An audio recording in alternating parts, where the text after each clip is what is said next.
इसे गौसियत कहते हो, इसे बगदाद वाले का प्यार कहते हो। नहीं नादान, ये बगदाद वाले का प्यार नहीं है। उठा के देख तारीख, ताज तारीख बगदाद का दुश्मन, ऐसा दुश्मन। आपने कितना कहा था, सिर्फ इतना कहा था यार गाने न गाया कर, इसके बदले में जो पैसे मिलते हैं वो हराम होते हैं, गाने गा करके हराम रोजी न कमाया कर। उसने कहा था लो जी, अब्दुल कादिर मेरी कमाई से चिढ़ते हैं, इसलिए मुझसे ये नफरत करते हैं। गौसे पाक ने फरमाया था मुझे तुझसे कोई हसद नहीं है, मगर गाने न गाया कर। उसने एक न सुनी, दुश्मनी इतनी बढ़ गई कि गौसे पाक को गालियां देने लगा।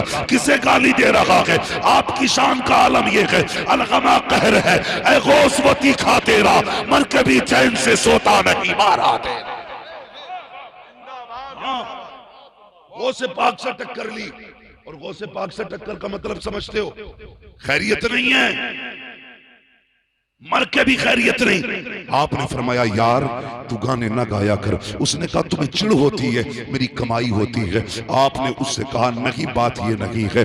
आपने कहा जिंदगी आनी जानी है, ये कुछ दिन का मेहमान है, अल्लाह से तौबा कर ले, आज उसकी रहमतें आवाज दे रही हैं, आजा पलट के उसकी चौखट पे, वो तुझे माफ कर देगा। उसने बजाय इसके के तौबा करता, गौसे पाक को गालियां देना शुरू कर दी, गालियां देता रहा। जिंदगी गुजरती गई। यार घमंड ना करना, तकब्बुर न करना। खुदा ने दौलत दी है तो इतराना मत, जवानी दी है तो इतराना मत, अगर ताकत दी है अकड़ के मत चलना। 3-4 पुलिस वालों से ताल्लुकात हो गए हैं तो किसी को बेगुनाह फंसाना मत। अगर नेता से ताल्लुकात है किसी का गला मत घोटना।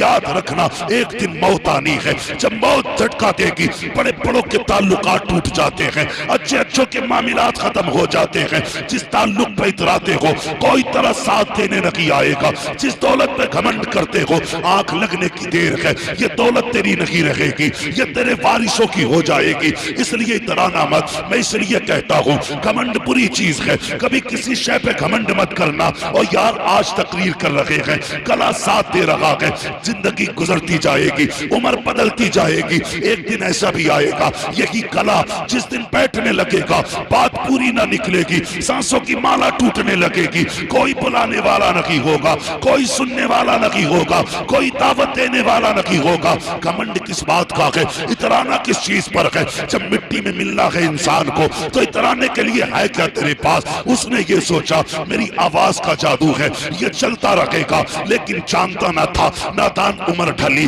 गले ने साथ छोड़ा, औलाद को कमाई देनी बंद की। उसके बाद औलाद ने धक्का दिया, घर से निकाल दिया। जब तक रोटी खिलाता रहा औलाद इज्जत करती रही, जब औलाद ने धक्का दे दिया अब किधर जाता, किसके दरवाजे जाता? जो कपड़े पहन रखे थे इसने वो भी मैले हो गए, लोग घिन करने लगे, बीमारी में मुब्तला हो गया। सोचने लगा मैंने अब्दुल कादिर को गालियां दी हैं, लोग इतनी नफरत करते हैं कि कोई मुझे कांदा भी नहीं देगा, चलो चल के खुद कब्रिस्तान में बैठ जाते हैं, मरेंगे तो वही रह जाएंगे। ये सोच के बैठा था, इतने में कब्रिस्तान के सामने से बड़े पीर का गुजर हो जाता है। आपने देखा, सोचते हैं ये तो वही है जो मुझे गालियां दिया करता था, जो मेरी बुराई करता था। अल्लाह अकबर। आपने अंदाजा लगाया आज सबने छोड़ दिया है इसे, मदरसे तशरीफ लाए। ऐसे भी जाहिल पीर हैं जो कहते हैं आलिमों की फकीरों की नहीं बनती है, फकीर वो होता है जो आलिम नहीं होता है। और नादान सबसे बड़े वली को अब्दुल कादिर जिलानी कहते हैं, अपने वक्त के सबसे बड़े मुफस्सिर को अब्दुल कादिर कहा जाता। सिर्फ करामत नहीं दिखाते थे, पढ़ाते भी थे। गौसे पाक पढ़ाते थे। आके दरसगाह में बैठ गए, अपने शागिर्द को बुलाया, सोने के सिक्कों की थैली उठा के दी। काय के सिक्कों की? ये काय के पैसे किस चीज के? कागज के।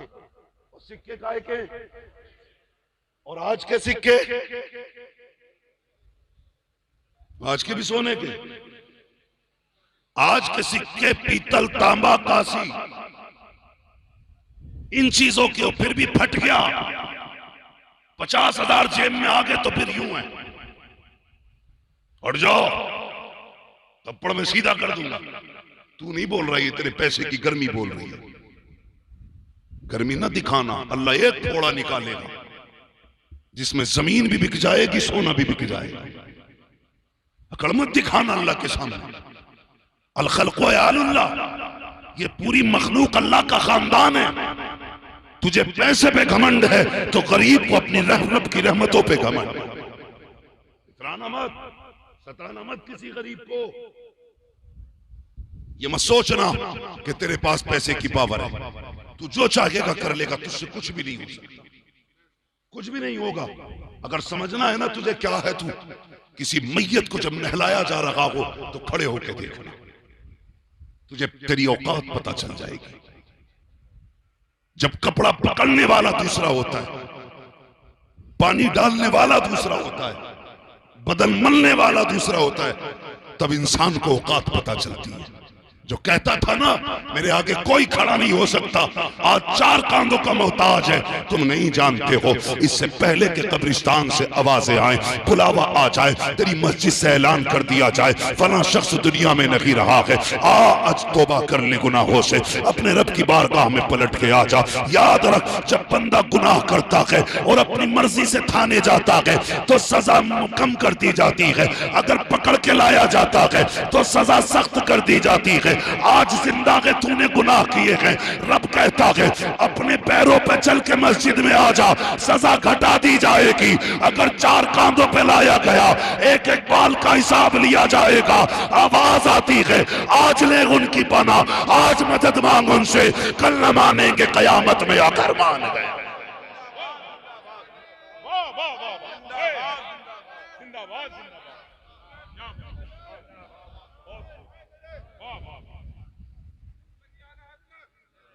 जो है आप लोगों की घमंड करेंगे, अकड़ेंगे किसी चीज पे, किसी को पावर दिखाओगे। एक बात बता दूं,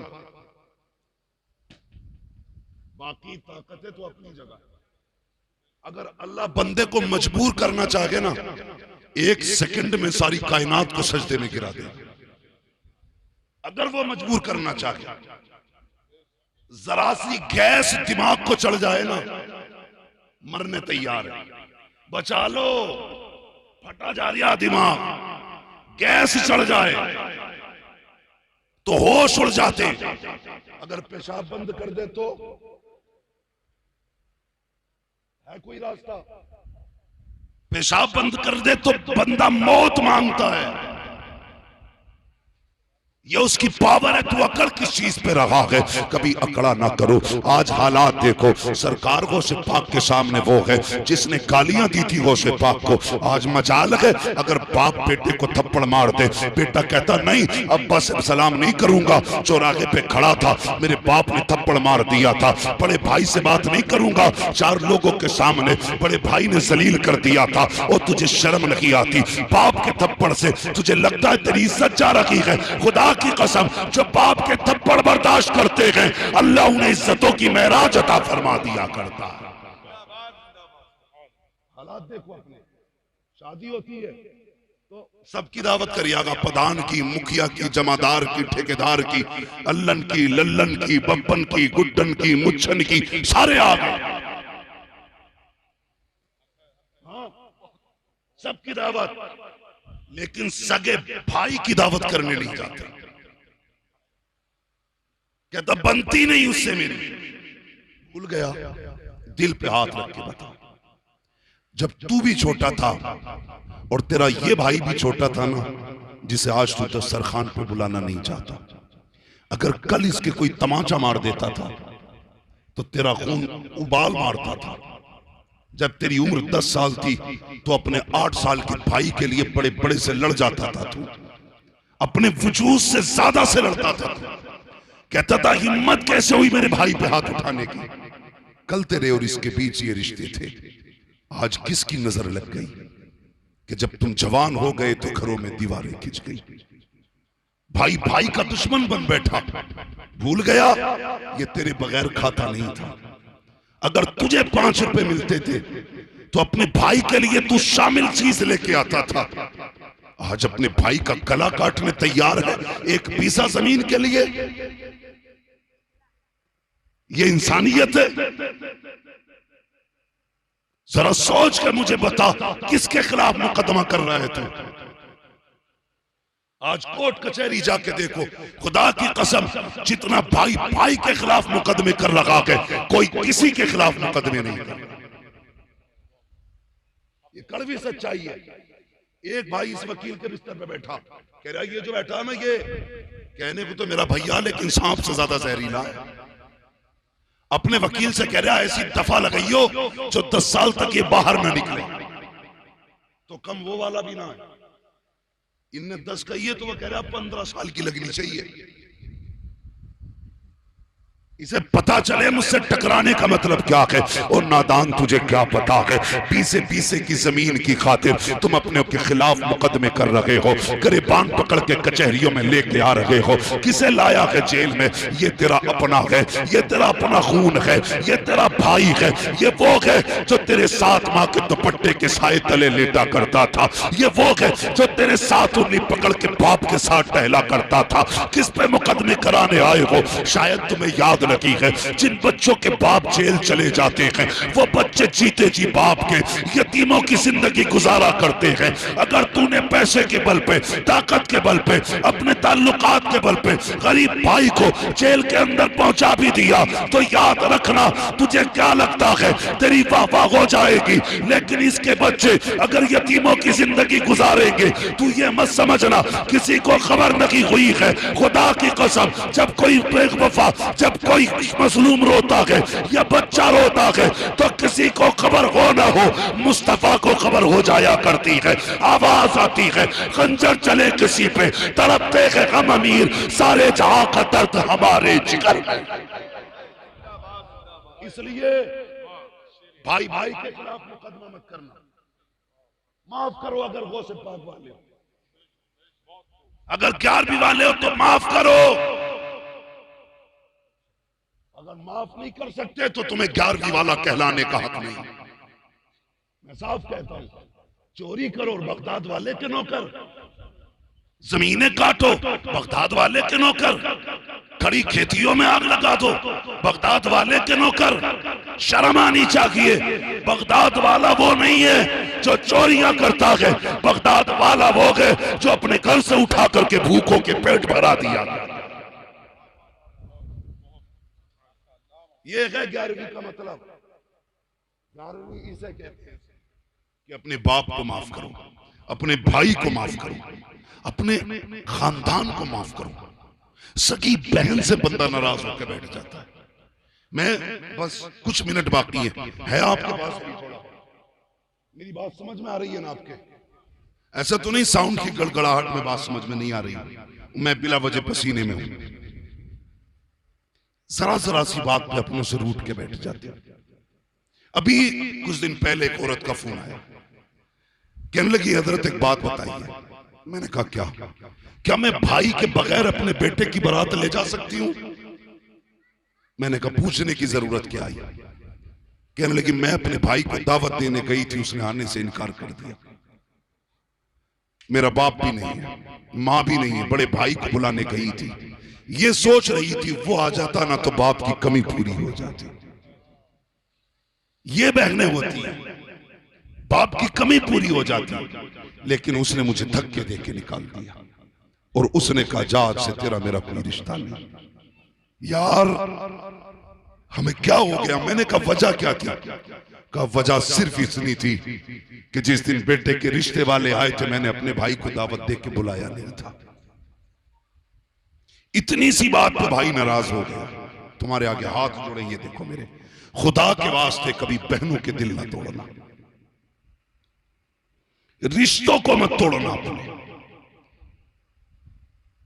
जब कोई शायर नात पढ़ने खड़ा होता है, कहते साबिर भाई मां की शान में कलाम पढ़ दो, बड़ी याद आ रही है अम्मा की। अम्मा मर गई तो याद आई, बाप मर गया तब बाप याद आया। कारी साहब कोई वजीफा बता दो, बड़ा दिल कर रहा है अब्बा को देखूं। 20 साल हो गए इंतकाल किए हुए, बाप को देखा नहीं। 10 साल हो गए मां नहीं देखी। मैंने बस एक छोटी सी बात कहता हूं, अगर अपनी मां और बाप को मरने के बाद देखना चाहते हो ना, मत पूछ कोई वजीफा, मत कर कोई चिल्ला, छोटा सा काम कर। खुदा ने तौफीक दी, अच्छा खाना बना, सारी बहनों की दावत कर, सारे भाइयों की दावत कर, सबको एक दस्तरखान पे बैठा, खुद भी बैठ जा, मोहब्बत के साथ उनके साथ खाना खाना शुरू कर और फिर उनसे प्यार की बातें कर। नजरें उठा के देखना, जब भाई बोलेगा उसके लहजे में तुझे बाप का लहजा नजर आएगा, अगर बहन बोलेगी उसके चेहरे में माँ का चेहरा नजर आएगा, अगर तेरे सामने बाप के बेटा मुस्कुराएगा तो बाप की मुस्कुराहट याद आएगी, अगर बहन मुस्कुराएगी माँ का लहजा नजर आएगा। और यार मत पूछ तावीज, मत ले वजीफे, अपनों को आके बिठा ले, नजर भर के देख, किसी में मां नजर आएगी, किसी में बाप नजर आएगा।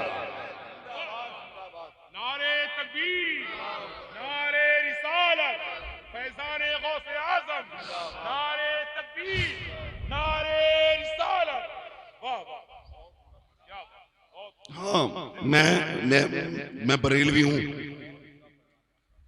मुझे देवबंदी ना समझिए, बरेलवी हूं, लेकिन कड़वी सच्चाई है। अल्लाह ने 4 बेटे दिए ना, तो जाहिर है चारों तो बराबर नहीं होंगे। कोई ऐसा जो कलम से कमाता है, कोई ऐसा जो बेचारा ठेला लगा के कमाता है, किसी का बड़ा शोरूम है तो कोई सब्जी बेच के बच्चे पाल रहा है। ये सब अल्लाह की तकदीर है भाई। जिसे कलम दिया उसने कौन से सोने के पेड़ लगाए थे, और जिसके हाथ में ठेला है उसने क्या बिगाड़ा था रब का? कुछ नहीं ना, मगर उसके फैसले। वो कहता देख ये मेरी तकदीर है, जिसे चाहूं मैं आसमान पे रख दूं, जिसे चाहूं जमीन पे रख दूं। लेकिन वो कहता सुन, मैं किसी को दे के आजमाता हूं और किसी से लेके आजमाता हूं, किसी को दे के आजमाता हूं, किसी से, सारे बोले किसी से लेके आजमाता। और होता क्या मौलाना सुने, अब्बा इंतकाल कर जाए, 40वें आजकल हल्के नहीं हो रहे, पूरा वलीमा हो रहा, नौते हो रहे, दावत अय्या जरूर अब्बा का 40वां है। तो जाहिर है भाई, एक बेटा वो है जिसके पास कसरत से पैसा है, एक बेटा वो है जो गरीब है। तो ये पैसे वाला उससे कहता पूरे दे आधे, वो कहता यार बच्चे मुश्किल से पल रहे हैं, मुझ पे 30,000 नहीं तुझे देने के लिए, 5 में काम चला ले। कहता 5 भी अपने पास रख, नहीं चाहिए मुझे तेरा पैसा। उसके बाद पैसे वाला 8 भगोने बिरयानी, 10 भगोने, 20 भगोने, 40 ठेके बनवाता है और उसके बाद सबसे कहता घूमता है इसकी औकात नहीं थी अब्बा के 40वें में हिस्सा ले लेता, ये मैंने किया है। इसकी औकात नहीं थी ये अब्बा के 10वें में हिस्सा ले लेता, ये सारा पैसा मैंने दिया है। जब इस तरह की बातें कहता है, तुझे क्या लगता है तेरी 40 ठेकों से बाप की रूह को आसानी होगी? बाप कब्र में मुस्कुराएगा? नहीं, खुदा की कसम ऐसी 40 ठेकों पे लाना जो भाई को जलील करके बनाई जाए। अगर अब्बा को राजी करना था ना बनाता 40 ठेके, ना बनाता 10 ठेके। अगर भाई गरीब था हाथ पकड़ के लाता, खाना बनाता, आगे बैठाता गरीब को, उसी पे फातिहा पढ़ देता, अपने हाथ से गरीब को लुकमा खिलाता, कह देता भाई दिल छोटा मत करना, आज के बाद बाप की जिम्मेदारी मैं पूरी करूंगा। इधर गरीब राजी होता, उधर कब्र में तेरे बाप की रूह राजी हो जा। ये है सबसे बड़ा 40वां, इसे नहीं करेगा कोई। अगर कोई रोटी ना खिलाए तो हम जीने नहीं देते उसे। खिलागा क्यों ना, मेरे अब्बा का 40वां तो खाया था। बंद करो ये तमाशे, ये जिसका हक है उन्हें दो। मैयत की रोटी पे गरीब लोग कहते हैं पहले जीना मुश्किल था, आज मैं कहता हूं मरना मुश्किल है। रस्में, तेरी एक प्लेट चावल अगर तेरे हलक से ना उतरे मर जाएगा तू, कुछ नहीं होगा ना। अगर उतर गए तो 10-12 क्विंटल बढ़ जाएगा तू, नहीं ना। मगर तेरी एक प्लेट से किसी गरीब के घर की जो है ना दौलत का जनाजा निकल सकता है। लोग कर्जे ले लेके 40वें कर रहे हैं, जेवर गिरवी रख रख के बेवाएं 10वें कर रही हैं शोहर की, और हमारी कौम को खाने से फुर्सत नहीं। नाक तक भरने से फुर्सत नहीं। कहते ये मसला के आला हजरत है। नहीं प्यारे, ये मसला के आला हजरत नहीं है। अगर तुझे पता था कोई गरीब अपने पीछे यतीम छोड़ के गया है, उसके यहाँ कफन के भी पैसे नहीं होंगे, शायद उसके यहाँ पर तख्ते और लकड़ी के पैसे ना हो, तो अपनी जेब में 500 रुपए डाल, जा मरने वाले के घर पता कर इसका बेटा कहाँ है। देख कहीं यतीम दीवार से लग के रो रहा होगा, कहीं पे कोई यतीम बेटी जमीन पे बेहोश पड़ी होगी, उस यतीम की जेब में अपनी जेब से 500 रुपए निकाल के डाल दे। खुदा की कसम, इधर यतीम का भला होगा, मरने के बाद खुदा तेरा भला कर डाल। ये मसला क्या हालात है। शायद कुछ लोगों को बुरी लग रही होगी, मौलवी ने दावत याद रखना, जैसी करनी वैसी, सारे बोले जैसी करनी वैसी भरनी। अगर दूसरे के सर पे चढ़ के खाओगे तो ये दूसरे तुम्हारे सीने पे चढ़ के खाएंगे, फिर चीखते रहोगे कब्र में, कोई नहीं सुनने वाला तुम्हारी। कफन से मुंह भी नहीं निकाल नहीं सकते तुम, हाथ भी नहीं पकड़ सकते, पलट कहां को लेके जा रहा है, काम तमाम। इसलिए आवाज आती है बरेली से, हम तो माइल बकरम है, कोई ईसाई नहीं, राह दिखलाए किसे रह रवे मंजिल ही नहीं। भाई माफ करने का हौसला रखो, माफ करने का हौसला। मेरे गौसे पाक ने उसे देखा ना, ये तो वही है जो गाली देता था। आपने सोने के सिक्कों की थैली शागिर्द को दी, फरमाया जा फला जगह एक गरीब बैठा उसे दे दे, लेकिन बताना मत ये मैंने दी।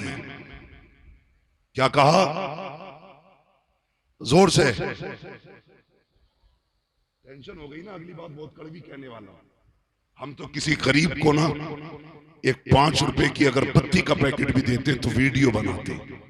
हमने इसके घर में खुशबू करी है, वो से पाक सोने के सिक्कों की थैली दे रहे हैं।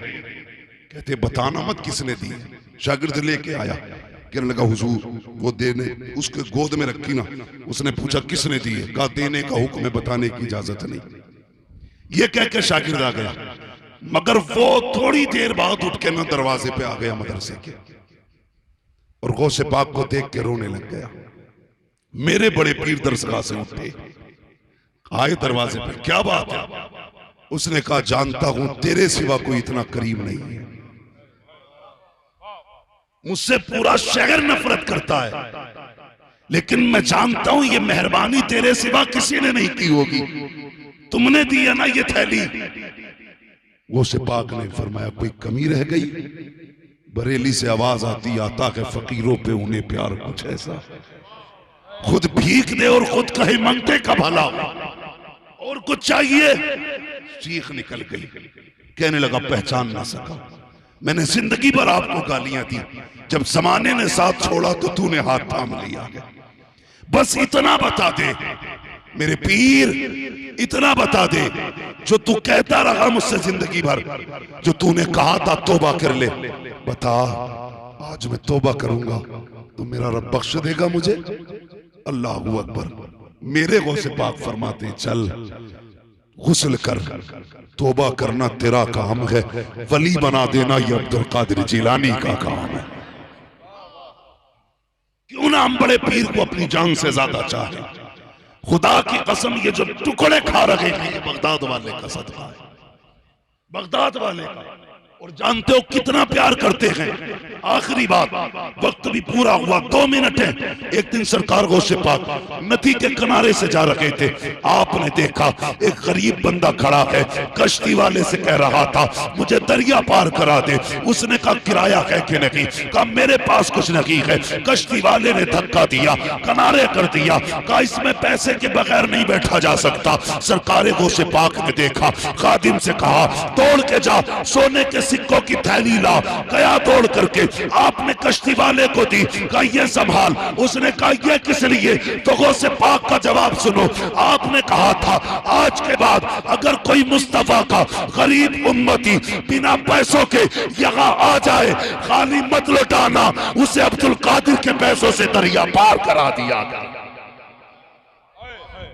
ये है बगदाद वाला, ये है सरकार बड़े पीर।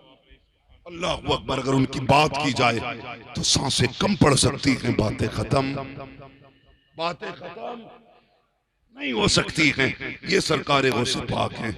ओ यार, जो यहां कश्ती का किराया दे रहे हैं, तुम्हें नहीं लगता कयामत में हाथ पकड़ के पुलसिरात से पार कराएंगे? हाँ, क्या फरमाते हैं आला हज़रत? दुल्हा से इतना कह दो, प्यारे सवारी रोको, मुश्किल में है बराती, पुरखार वादिये हैं। हाँ, दुल्हा बनाए जाएंगे जब गौस हश्र में, हम कादरी भी जाएंगे उनकी बारात में। कादरी होना शरफ की बात है, फख्र की बात है, इतने बड़े शरफ की बात है।